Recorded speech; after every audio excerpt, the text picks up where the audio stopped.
Ngoro kumele ni mogaka. Sei tombo njari lakini tomenyete Narok Town. Nimezaliwa Narok Town, nimelelewa Narok Town.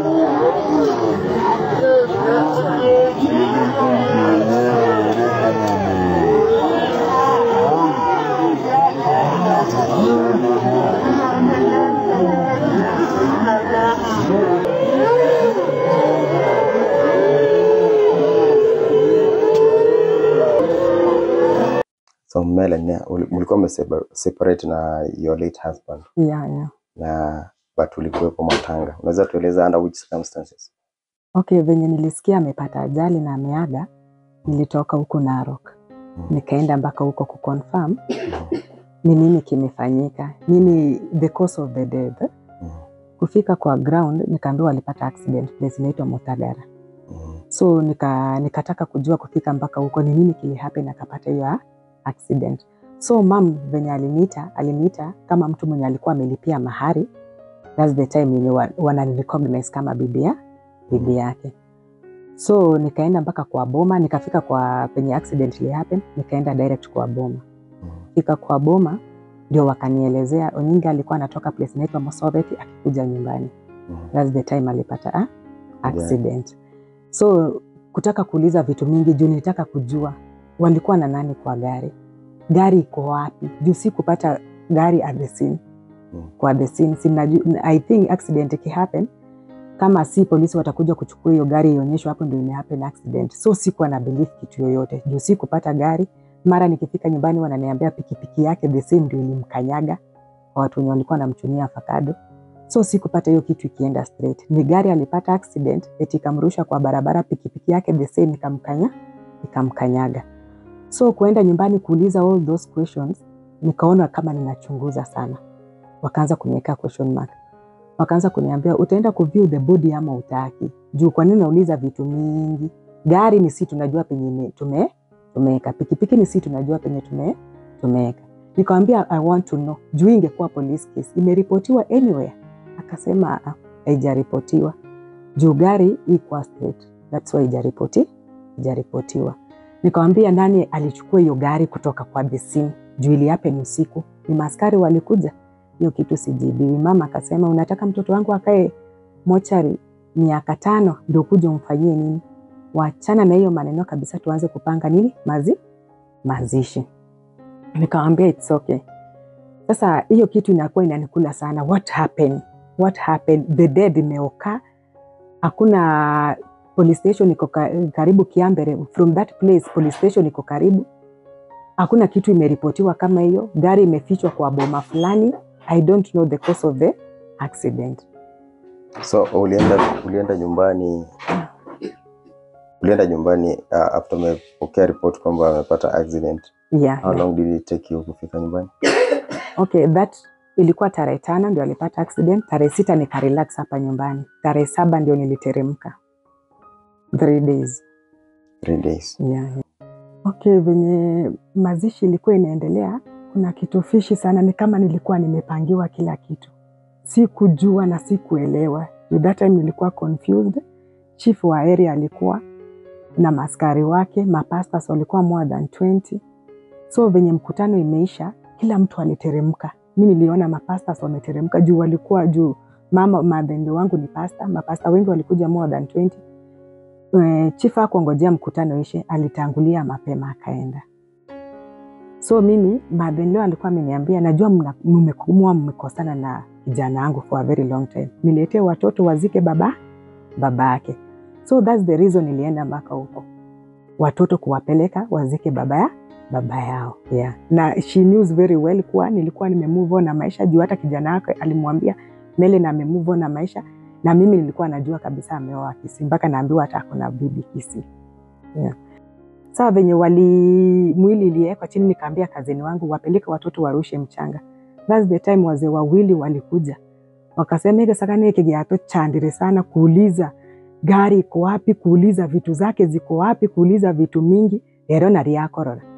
Nikashindwa ni nani wanaambia. Kukuja tu wakaanza kunitoa kwa kibanda juu, kunivuruta chini, walinipiga huko. Hata before videos zichukuliwe kupigwa juu nilikuwa na mama.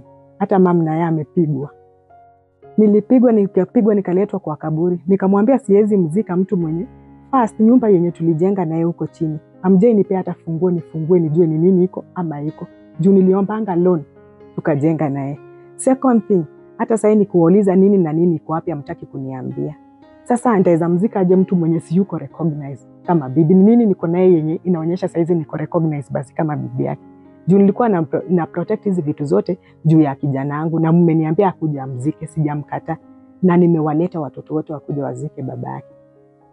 Ndio mama akaniambia, ndio familia wakasema wewe unakuwa umetusumbua hii wiki mzima, you want to report. Eti tulikuwa tunakuongojea, tulikuwa tunadhani utafanya the body iretainiwe kwa mochari, lakini saizi tubishamzika, utajua ujui. Ndio wakaanza kunipiga hapo. Huyo mzee amenipiga mpaka hii mguu, na penye CS nilikuwa nimefanyiwa CS, nimekaa kidogo na damu ilitoka kwa mdomo, na hapa penye nimefanyiwa CS na mguu nimeganda, hata damu itembei. Wakanipiga wakasema mkipendana na yeye tulikuwa wapi mpaka umelipiwa mahari?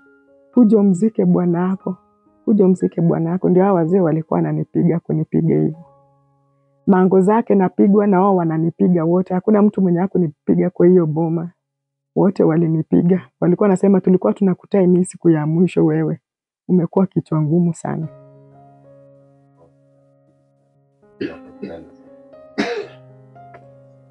Nilikuja Friday, dada kanipeleka hospitali. Hiyo Friday district referral huko. Nikaandikiwa madawa, nikadungwa, nikarudi.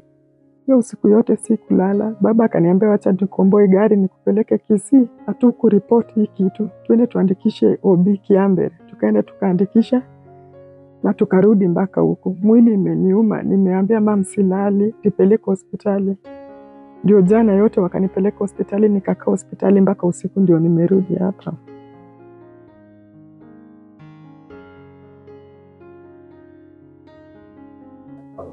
Okay, kwa my late husband tumesumbuana naye, familia both sides wanajua. Hakuna siku tuliishi na ule mtu nyumba moja.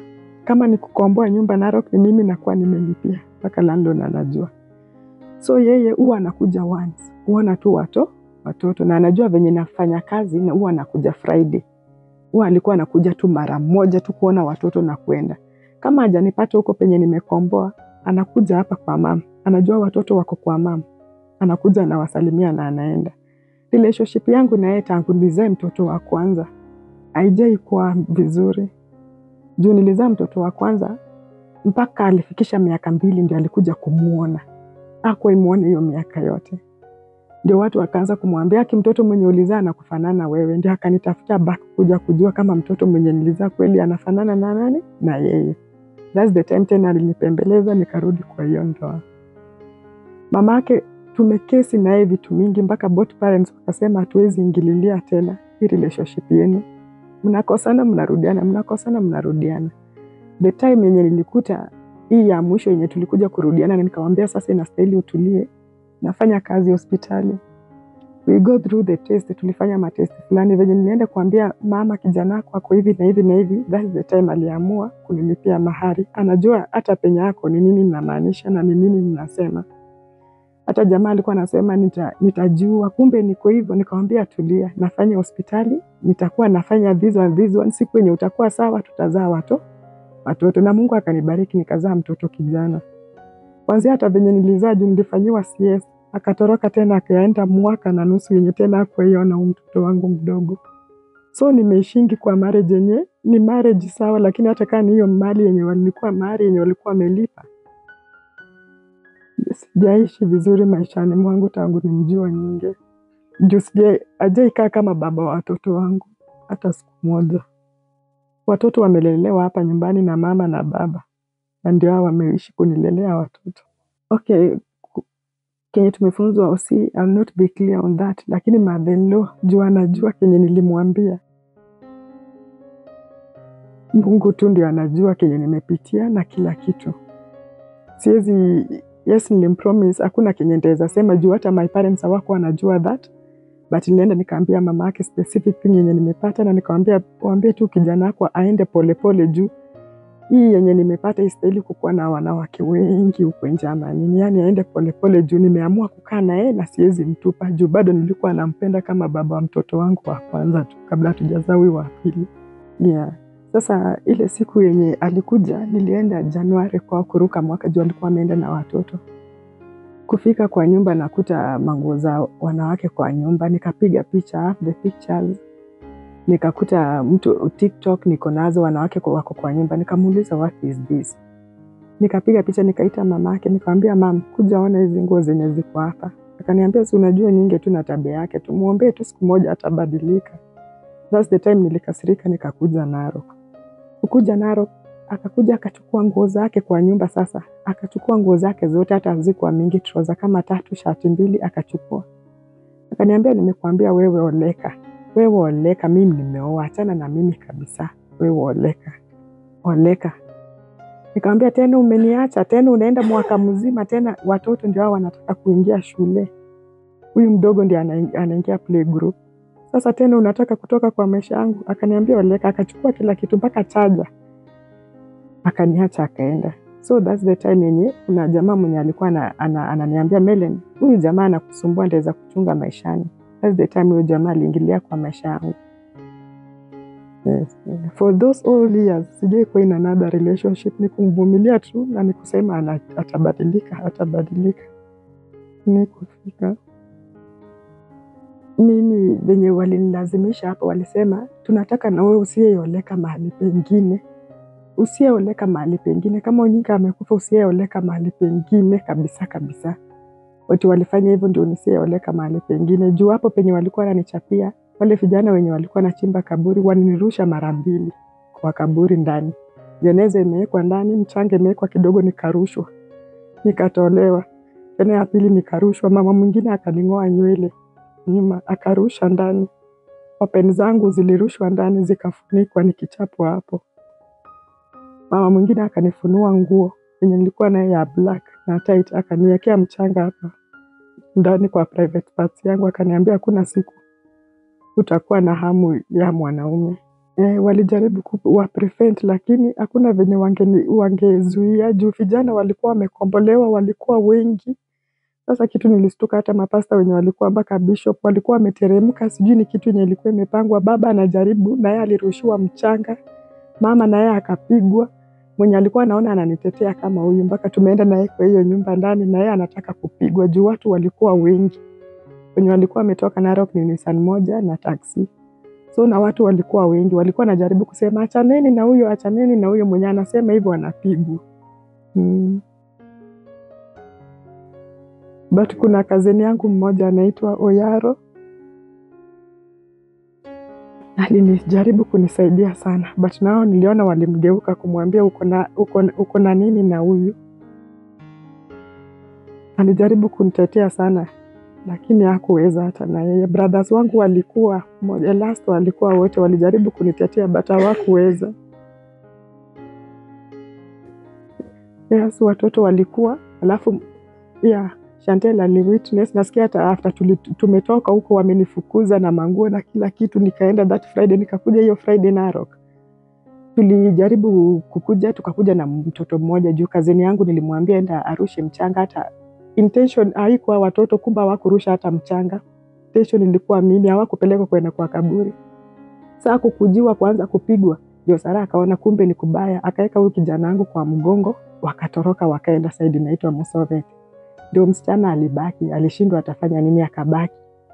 Kubaki after tumeenda ndio mtu ananiambia unajua venye hata ulienda msichana alishikwa, akalishwa hiyo mchanga, akaambiwa ongelesha babako, hakuna pali utaenda maishani, utaishi hapa. Akapewa hiyo mchanga, akapewa na maji na marafiki zangu wametoka Nairobi, akina Moyao, nimesimama hivi, wakakuja kunitoa katikati naye tutagete. Nikamwambia ni nini shida?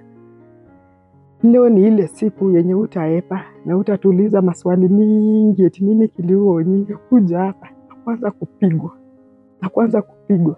Nilipigiwa hapo chini, hata hii video yenye mlichukuliwa hiyo sio kupigwa. Nilikuwa nimepigwa sana mpaka hapa shingo. Ile ya kaburi tu walikuja kuchukua baadaye, lakini nilikuwa nimepigwa sana before hata hiyo. Pesa. Pesa ilikuwa watu wa Narok walikuja wakasema, tunajua watoto, wacha tushike kikapu tuwachangie school fees yenye watakuwa wanaenda shule. Yule ndio alikuwa treasurer. Akasimama, watu wakaanza kuchangisha pesa za kutoka Narok. Wakachangisha. Penye wa Narok wamemaliza kuchangisha hivi, mtu mwenye alikuwa mbele aliniambia, umepewa hizo pesa? Nikamwambia mimi sijapewa pesa yoyote. Si treasurer wa Narok ndiye alikuwa nini anapewa pesa. Akasema, baba muhakikishe wasiende na hizo pesa. Sasa huyo mtu anasema hivyo, muhakikishe wasiende na hizo pesa. Sasa wale watu walikuwa wamekusanya pesa, walikuwa wametishiwa, wakaambiwa endeni, tokeni hapa, endeni kabisa. Sasa ni wao wakahepa wakaenda. Sasa that's why nililemewa, juu wengine walikuwa wameshatishiwa, wameshaenda place inaitwa Mosove. Wameshaenda. Ndio Mura akaniambia ule nilikuwa nimetishiwa. Kwanza huyu ndio alikuwa anakusanya pesa. Na alikuwa na katoto kadogo. Ndio akakimbia mpaka kwa barabara akachukua pikipiki akaenda. So walikuwa na watafuta kuwanyang'anya zile pesa zenye zilikuwa zimechangwa kwa matanga za watoto.